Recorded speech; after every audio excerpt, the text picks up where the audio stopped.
નમસ્કાર, જય હિન્દ, વંદે માતરમ મિત્રો. સ્વાગત છે આપ સૌનું ગુજરાત ટુડે ન્યૂઝમાં. ચાલો નજર કરીએ ગુજરાતના તમામ 34 જિલ્લાઓની નાની મોટી ખબરોએ. પરંતુ તે પહેલા તમે આ વિડિયો કયા જિલ્લો અથવા ગામ શહેર મહોલ્લેથી જોઈ રહ્યા છો અમને કોમેન્ટ કરીને જરૂર જણાવજો, જેથી અમે તમારા ગામ શહેર મહોલ્લાની ખબર તમને સૌથી પહેલા પહોંચાડી શકીએ. ખબરની શરૂઆત કરતા પહેલા એક વિનંતી છે કે તમે આ વિડિયોને લાઇક કરી દેજો, કારણ કે જ્યારે તમે વિડિયો લાઇક કરો છો ત્યારે જ યુટ્યુબ અન્ય લોકોને આ વિડિયો બતાવે છે. તેથી અમારા માટે તમારો એક લાઇક ખૂબ જ મહત્વનો છે. પાટણ એલસીબી પોલીસે નાના રામંડા ગામની કાચી સડક પરથી 4.4 લાખ રૂપિયાની વિદેશી દારૂ અને એક ચોરીનું વાહન જપ્ત કર્યું છે. પોલીસને જોતા જ વાહનમાં સવાર 2 લોકો અંધારાનો લાભ લઈને ખેતરો તરફ ભાગી ગયા. પોલીસે આ મામલે કાયદેસર કાર્યવાહી શરૂ કરી છે. રાજકોટ મહાનગરપાલિકાએ રાજકોટ શહેરમાં રહેતા મધ્યમ અને ગરીબ વર્ગના કિડની રોગથી પીડિત દર્દીઓ માટે રાહતભરી ખબર આપી છે. શહેરના 4 અલગ અલગ વિસ્તારોમાં આવેલા આરોગ્ય કેન્દ્રોમાં હવે ડાયાલિસિસની સુવિધા નિઃશુલ્ક આપવામાં આવી રહી છે. છેલ્લા 4 મહિનામાં જ અંદાજે 180 દર્દીઓએ આ સેવાનો લાભ લીધો છે અને અંદાજે 54,000 રૂપિયાની બચત કરી છે. અમદાવાદમાં ગાંધીનગરને જોડતી એક વિશ્વસ્તરીય અને પ્રતિષ્ઠિત સડકનું નિર્માણ થઈ રહ્યું છે, જે માત્ર પ્રદૂષણ અને ટ્રાફિકથી મુક્ત નહીં હોય, પરંતુ તેને હાઈફાઈ ગાર્ડનને ટક્કર આપે તેવી થીમ સાથે તૈયાર કરવામાં આવશે. આ પ્રતિષ્ઠિત સડકને શહેરી વિકાસના અનોખા ઉદાહરણ તરીકે વિકસાવવામાં આવશે. પોરબંદર પોલીસે વાહન ચોરી સહિત સંપત્તિ સંબંધિત ગુનાઓમાં સામેલ એક આરોપીને પાસા હેઠળ ધરપકડ કરીને સુરત જેલ મોકલ્યો છે. આ કાર્યવાહી જિલ્લા મેજિસ્ટ્રેટના આદેશ પર કરવામાં આવી હતી. આરોપી મનીષ ઉર્ફે મોબાઈલ ગીગાભાઈ માધવી કીર્તિમંદિર પોલીસ સ્ટેશનમાં નોંધાયેલા 3 વાહન ચોરીના કેસોમાં સંડોવાયેલો હતો. જામનગર પોલીસે જાહેર સડક પર સ્ટન્ટ કરી રહેલા એક સ્ટન્ટમેનને પકડી લીધો. બાઇક સાથે 4 લોકો અને 2 કિશોરોને પકડવામાં આવ્યા. પોલીસે સ્ટન્ટમેનોથી માફી મંગાવી અને તેમને કાયદાનો પાઠ ભણાવ્યો. સ્ટન્ટમેન ચીસો પાડતા જાહેર સ્થળ પર બાઇકથી સ્ટન્ટ કરી રહ્યા હતા. વાયરલ વીડિયોના આધારે પોલીસે તપાસ કરી અને લોકોને પકડી લીધા. ભારત અને બાંગ્લાદેશ વચ્ચે વધતા તણાવના કારણે બાંગ્લાદેશી ક્રિકેટ ખેલાડીઓને મોટું આર્થિક નુકસાન થઈ રહ્યું છે. ભારતીય ક્રિકેટ ઇક્વિપમેન્ટ કંપનીઓ જેમ કે એસજી અને સરીન સ્પોર્ટ્સ ઇન્ડસ્ટ્રીઝ બાંગ્લાદેશી ખેલાડીઓ સાથેના પોતાના સ્પોન્સરશિપ કરારો રોકી રહી છે અથવા રદ કરી રહી છે. મુસ્તફિઝુર રહમાનને કેકેઆરથી રિલીઝ કર્યા બાદ આ વિવાદ વધુ વધ્યો છે.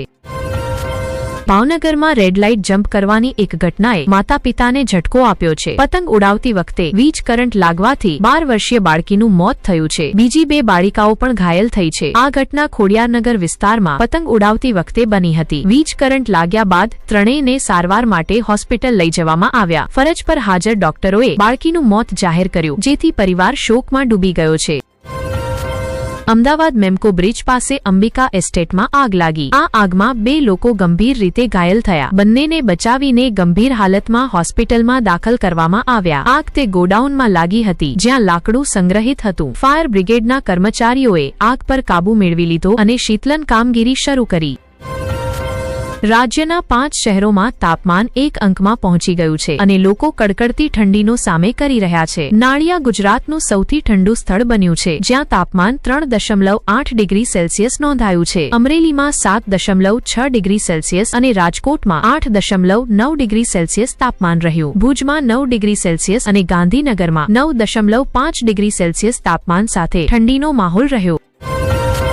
અમદાવાદના નરોડા વિસ્તારમાં એક મહિલા ચોરના આતંકે વેપારીઓમાં દહેશત ફેલાવી છે. નરોડા સ્થિત સોનામતી જ્વેલર્સની દુકાનમાં થયેલી ચોરીની ઘટના સામે આવી છે. આ મામલે દુકાન માલિકે પોલીસ સ્ટેશનમાં ફરિયાદ નોંધાવી છે. મળતી માહિતી અનુસાર 31 ડિસેમ્બરે એક મહિલા ગ્રાહક બનીને સોનામતી જ્વેલર્સમાં આવી હતી. દુકાનમાં રાખેલા વિવિધ આભૂષણો જોવાના બહાને મહિલાએ ચાલાકીથી સોનાના આભૂષણો ચોરી લીધા. ચોરીની સમગ્ર ઘટના દુકાનમાં લાગેલા સીસીટીવી કેમેરામાં કેદ થઈ ગઈ છે, જેમાં મહિલાને ગ્રાહક બનીને આભૂષણો ચોરતી સ્પષ્ટ રીતે જોઈ શકાય છે.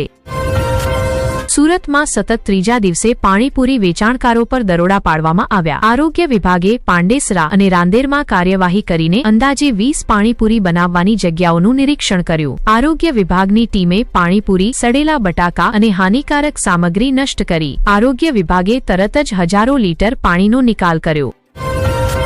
બોલિવૂડના સુપરસ્ટાર અમિતાભ બચ્ચન સાથે જોડાયેલો એક જૂનો રિયલ એસ્ટેટ સોદો સમગ્ર દેશમાં વાયરલ થયો છે. ગુજરાતના ગાંધીનગર જિલ્લાના શાહપુર ગામમાં આવેલી તેમની જમીનની કિંમત જાન્યુઆરી 2026માં અચાનક ચર્ચાનો વિષય બની ગઈ છે. કહેવામાં આવી રહ્યું છે કે જમીનની કિંમત હવે અંદાજે 210 કરોડ રૂપિયા સુધી પહોંચી ગઈ છે. આ ખબર એટલા માટે મહત્વપૂર્ણ છે કારણ કે 2011માં આ જમીન માત્ર 7 કરોડ રૂપિયામાં ખરીદવામાં આવી હતી. માત્ર 15 વર્ષોમાં તેની કિંમત લગભગ 30 ગણું વધી ગઈ છે. આ મામલો રિયલ એસ્ટેટ રોકાણનું એક ઉદાહરણ બની ગયો છે જ્યાં યોગ્ય સ્થાન આખી કહાની બદલી શકે છે. જૂનાગઢમાં ફટાકડાના ગેરકાયદે સંગ્રહ સામે એક મોટું અભિયાન હાથ ધરવામાં આવ્યું છે. માહિતી મળતા પ્રશાસને શહેરના પોસ્ટ ઓફિસ રોડ પર આવેલા એક ગોડાઉનમાં ગેરકાયદે રીતે ફટાકડા સંગ્રહિત હોવાના મામલે દરોડા પાડ્યા. આ કાર્યવાહી દરમિયાન ગોડાઉનમાંથી ભારે માત્રામાં ફટાકડા જપ્ત કરવામાં આવ્યા.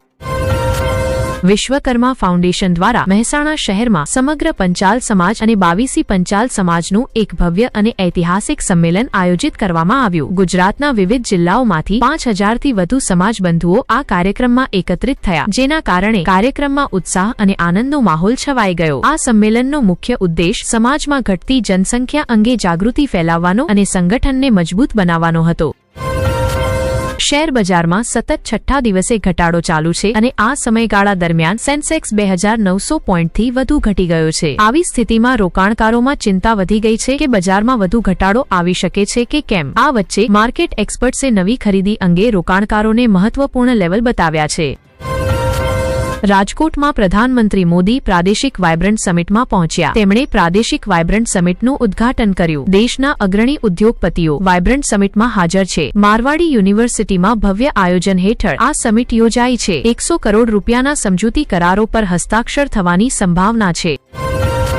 પટનામાં એક ગાય રેડ લાઇટ પર રોકાઈ અને ગ્રીન થતા આગળ વધે છે એવો વિડીયો વાયરલ થયો છે. આ વિડીયો માનવો દ્વારા ટ્રાફિક નિયમોના ઉલ્લંઘન પર પ્રશ્ન ઉભા કરે છે. ગાયનું શિસ્તબદ્ધ વર્તન લોકોને માર્ગ સુરક્ષા અને જવાબદારી વિશે વિચારવા મજબૂર કરે છે. આ ઘટના સમાજને ટ્રાફિક નિયમો પ્રત્યે પોતાની બેદરકારી પર આત્મમંથન કરવાનો મહત્વપૂર્ણ સંદેશ આપે છે. મોરબીના રાવાપાર રોડ પર આમ આદમી પાર્ટી દ્વારા આયોજિત પરિવર્તન સભામાં મોટું રાજકીય નાટક જોવા મળ્યું. એક તરફ ગોપાલ ઇટાલિયા અને ઈશુદાન ગઢવી મંચ પરથી પરિવર્તનની વાતો કરી રહ્યા હતા, તો બીજી તરફ પાર્ટીના સહપ્રભારી હિતુભા રાઠોડે પાર્ટીને ગુંડાઓ અને અમીરોની પાર્ટી કહીને રાજીનામું આપી દીધું. મોરબીની રાજનીતિ ગરમાઈ ગઈ છે.